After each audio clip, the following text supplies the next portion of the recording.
네, 안녕하십니까. 이번에는 종합소득세 대비라고 해서 이제 정말 기본적인 사항인데도 못 챙겨서 세금 많이 내시는 그런 사업자분들을 위해서 한번 자료를 준비해 봤습니다. 세무사팀입니다. 했잖아. 사무사 팀입니다. 네, 안녕하세요. 세금 한번 쉽게 설명해보자고 세무사 3명이서 모여갖고 얘기한 세무사팀입니다. 오늘은 종합소득세 대비를 이종희 세무사님께서 준비를 하셨어요. 멘트를 다 준비해놨어요. 바로 떠올린 거야, 그냥.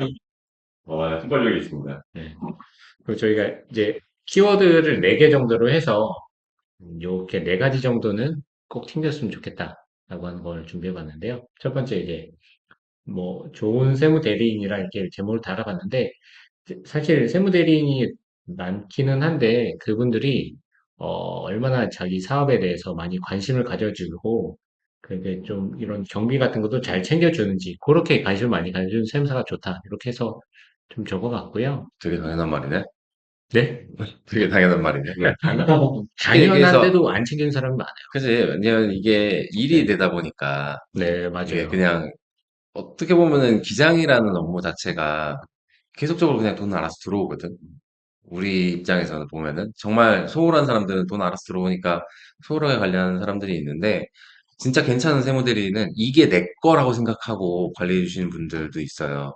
그런 분들 같으면 진짜 만약에 내 세금이라고 해봐 어떻게든 줄이려고 노력을 하지. 음, 그런 분들이 좋은 세무사님이고 어떻게 그런 분 그럼요. 그런 분입니다.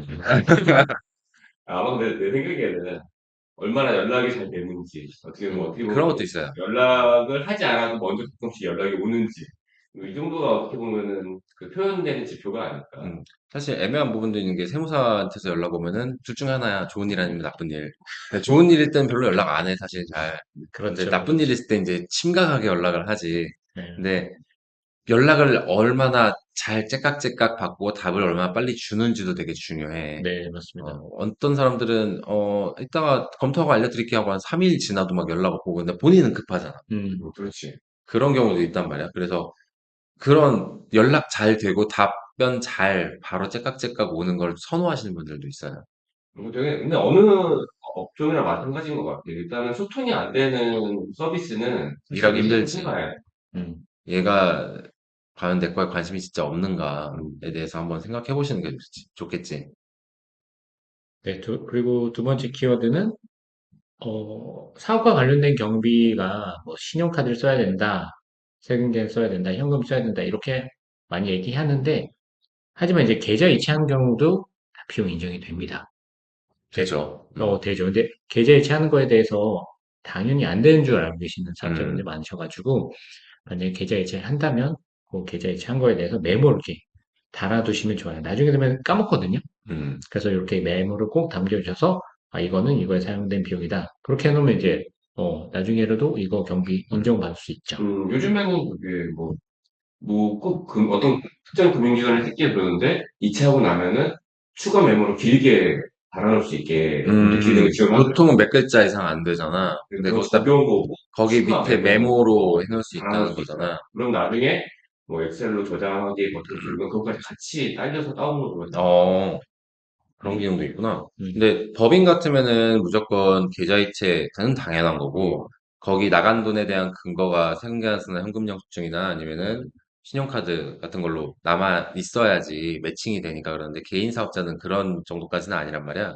음, 그래서 법인 사업자는 그렇게 나가면 비용 인정이 안 되는데, 안 되는 여지가 많은데, 근데 개인 사업자는 어차피 들어온 수입은 내 주머니로 들어가는 거고, 내가 쓰는 돈은 개인적으로 쓰든 사업적으로 쓰든 그냥 내 주머니에 쓰는 거란 말이야.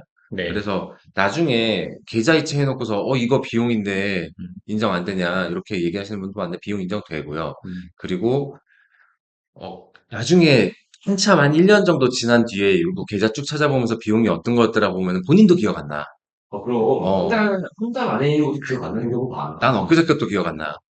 그래서 거기에다가 메모를 남겨두셨고, 이건 무슨 비용이었어? 라고 기록을 어, 해두시면 나중에 본인이 찾기에도 되게 쉬울 수가 있어요. 맞습니다. 40대랑 그런 거 이제 이 기억이 잘 안 나. 원래 이거 보시는 분들이 40대 넘으신 분들 많으실 텐데, 네. 그리고 세 번째 키워드는 나의 매출에 대비한 이익이 업종 평균에 얼마나 벗어나는지. 이걸 업종 평균 소득률이라고 부르거든요. 그죠? 네, 업종 평균 소득률이 다른 업종에 비해서 많이 벗어나면 이것도 조사 대상이 되기 때문에 이런 부분 좀 유의해 주셔야 됩니다. 우리가 제일 무서운 것 중에 하나가 세무조사잖아. 네, 우리가 나오면은 대응을 하는 우리도 무서워. 과연 어떻게 이게 흘러갈지. 근데 그 업종 평균 소득률이라는 건 쉽게 얘기하면 국세청에서 예를 들어 우리가 세무사업이잖아. 그럼 세무사업 종들의 평균적인 순이익률을 내 가지고 그거를 이제 통계로 내는 거야. 그러면은 그 통계에서 크게 위로 벗어난 건 얘들을 신경 안 써. 음, 위로 벗어나는 건 그만큼 세금 많이 냈다는 거니까. 근데 아래로 크게 벗어나면은 국세청에서 신경을 쓴단 말이야. 맞아요. 얘네는 왜 손실이 났지? 다른 애들보다 비슷한 업종인데? 그러면서 일단 예의주시를 하게 되고, 바로 조사 나오는 건 아니고, 그 안내문에 보면은 업종 평균보다 소득률이 너무 저조합니다라는 경고 문구가 떠. 네, 그럼 그게 연속적으로 뜨면 조사 대상자로 선정될 확률이 높아지는 거지. 그래서 어느 정도의 그 소득률을 맞춰줘야 된다. 음, 근데 만족스럽진 않으실 거야. 네, 맞습니다. 그 매출 소득률에 맞추면은 세금이 많이 나오기 때문에. 그리고 네 번째 키워드는 세금 날 바에는 차라리 투자를 하시는 게 낫다. 제 음, 말씀드립니다. 뭐 국민연금, 퇴직연금, 연금저축, 노란우선공제, 요즘엔 이제 벤처 투자조합에서 이제 소득공제하는 게 있기 때문에 그렇게 5가지 기억을 해주시면 좋을 것 같습니다. 세금 낼 바에 투자하자. 근데 요거는 돌아오는 돈이잖아. 맞습니다. 결국에 나중에. 그러니까 세금은 지금 당장 세금을 줄일 수 있고 나중에 돌아올 때 조금 더 저율로 받아야 되는 혜택들이기 때문에 이런 건 적극적으로 활용하시는 게 좋을 것 같아요. 네. 그래서 첫 번째 페이지 보면 말씀을 드렸다시피 연락 잘 되는 세무사인지 세금이 많건 적건 내 세금이라 생각하고 있는지 그다음에 이제 꼼꼼하게 업무 처리를 하는지 그런 세무대리인이 좋은 세무대리인 것 같고요. 누구나 뭐 최선을 다하겠지만 이렇게 몇 가지 정도 기본적인 사항을 지키면 좋을 것 같고요. 그 다음에 밑에 부분은 전기료, 도시가스, 휴대전화 이런 거 부분은 명의 변경이 안 돼서 세금을 많이 낸 경우가 좀 많이 봤어요. 편의점 음. 같은 경우에 20평대는 전기료가 월 60만 원이거든요. 많이 나온다. 엄청 많이 나와요. 집봉? 어. 이, 20대 같은데. 그 커피를 이렇게 놓는 곳을 오픈 쇼케이스라고 그러거든요. 아, 열려 있잖아요. 오픈 아, 쇼케이스. 아. 그래서 그런데 전기료가 다 빠져나가고 있는 거예요. 그래서 생각보다 많이 나온다, 근데. 엄청 많이 나와요. 어. 그래서 이제 1년이면 720만 원, 오. 그 식품 72만 원이에요. 평균이 더 클수록 월 100만 원 나온 데도 있고. 72만 원이면 많은 걸 할 수 있는. 일본 한번 갔다 오실 수 있잖아요. 이번에 갔다 왔는데 둘이 합쳐서 60만 원 나와. 그건 상관있어. 어, 가서 쓴 돈이 더 많긴 하지만. 그래서 이제 그런 부가세 같은 거 많이 놓치더라고요.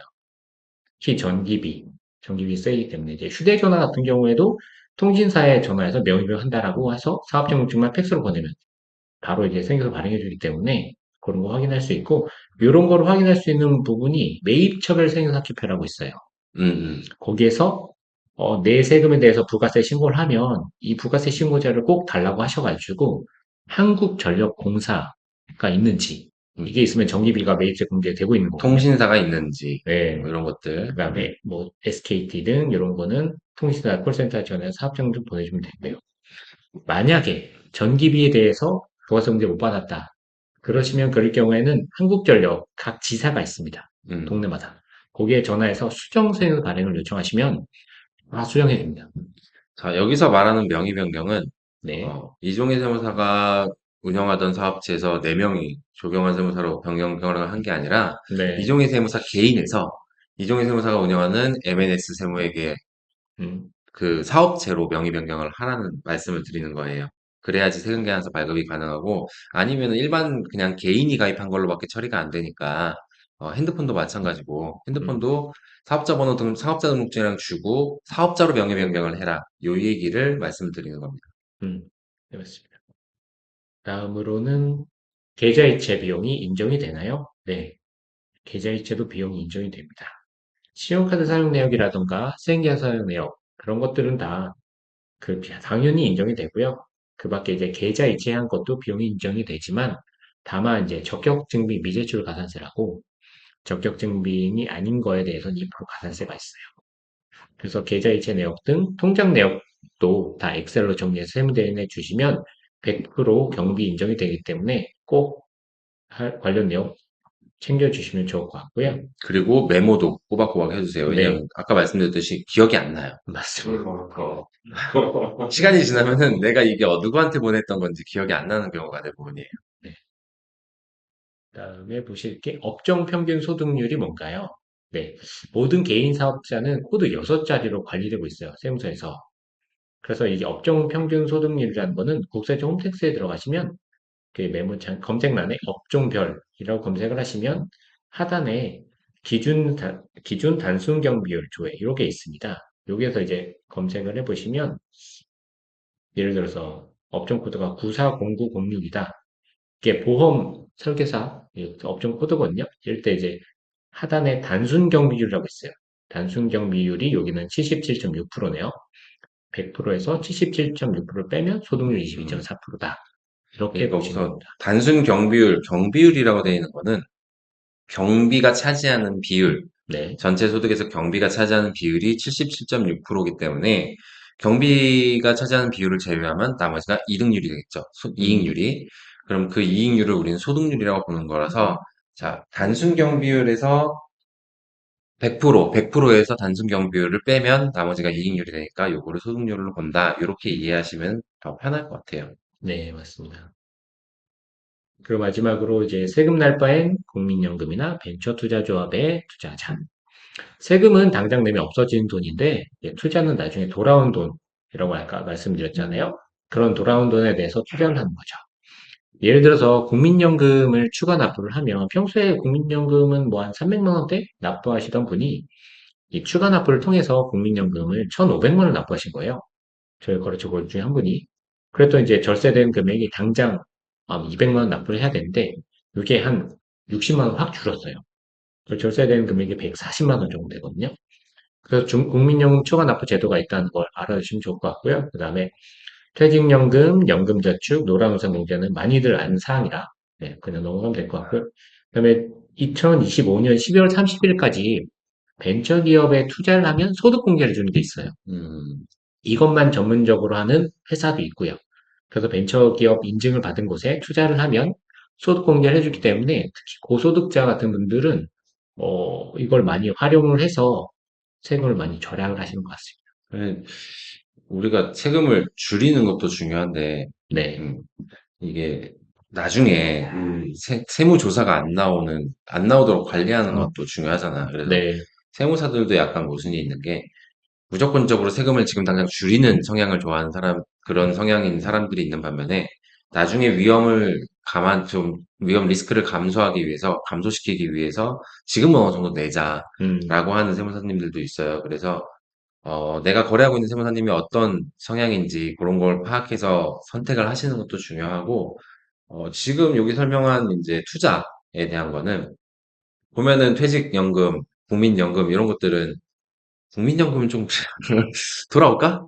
40대까지는 돌아온다는 돌아올까? 얘기들이 많이 근데 있으니까. 어쨌든 기본 전제는 나중에 다시 오더런 공제까지 해갖고 지금 세금 좀 줄이고 낸 다음에 나중에 돌려받을 때 조금 음, 저율로 과세를 한다라는 측면에서 의미가 있고 벤처 투자 기업 소득 공제라든가 아니면 뭐 엔젤 투자 소득 공제라든가 이런 부분들 이게 네, 진짜 투자인데 정말 옥석 같은 좋은 기업을 찾아내갖고 미리 지원을 하고 투자를 하면 나중에 그거에 대해서는 뭐 비과세도 있을 거예요. 제 기억으로는 엔젤 투자 쪽으로는 비과세도 있었던 걸로 기억하는데 네, 요거는 정말 좋은 제도인데 음, 어떻게 보면은 잘 뽑아야 된다. 음, 그만한 기업을 그만큼 괜찮은 기업을 내가 골라내는 눈이 있어야지 좀 실효성이 있는 음, 제도라고 말씀을 드릴 수 있을 것 같아요. 사실 엔젤 투자는 이제 소득공제를 받으면 사실 40% 가까이 돌려받을 수 있는 거지만, 음. 근데 사실 그 본치가 흔들리면은 그 그러면은 전액을 받아야 되는 거거든. 종이 조각이 될 수도 있는 그러니까 거잖아요. 사실 40%만 건드리고 60% 날려버리는 꼴이 되는 거지, 쉽게 얘기해서. 약간 뭐 상패되는 거랑 비슷한 거라고 보면 상장 폐지입니다. 예, 휴지 조각 되는 거야. 상패되는 거랑 비슷한 거라고 보면 되는데 뭐 어쨌든 활용하면은 나한테 득이 될 가능성이 충분한 제도라는 점에서 뭐 한번 추천을 해볼 만하다. 네. 그래서 이렇게 정리를 해봤고요. 마지막으로 팁을 알려드리면, 네. 전기료는 세무대리인에 확인하면 됩니다. 만약에 세무대리인이 부가세 신고를 하면 부가세 신고지를 꼭 달라고 하셔가지고 한국전력공사가 부가세 공제가 있는지 꼭 확인해 주시면 좋을 것 같고요. 그다음에 계좌 이체도 비용 인정이 가능하다. 다만 2%에 대한 가산세가 있음을 알고 계시면 되고요. 그다음에 세 번째, 업종 평균 소득률. 꼭 지켜야 되는 건 아니지만 적어도 그 이상은 하는 것이 유리할 수밖에 없습니다. 네 번째로, 세금 낼 바엔 절세방을 마련할 수 있는 소득공제. 이거 소득공제는 안정된 절세 전략이거든요. 그런 걸 좀 많이 준비해 주시면 좋을 것 같습니다. 열심히 준비하셨습니다. 네. 오늘 좀 체계가 있었는데? 네. 오늘 좀 연구 좀 했다? 어디 공지까지 하셨군요. 아, 여러 시간이었습니다. 자, 오늘은 여기까지. 15분 46초네.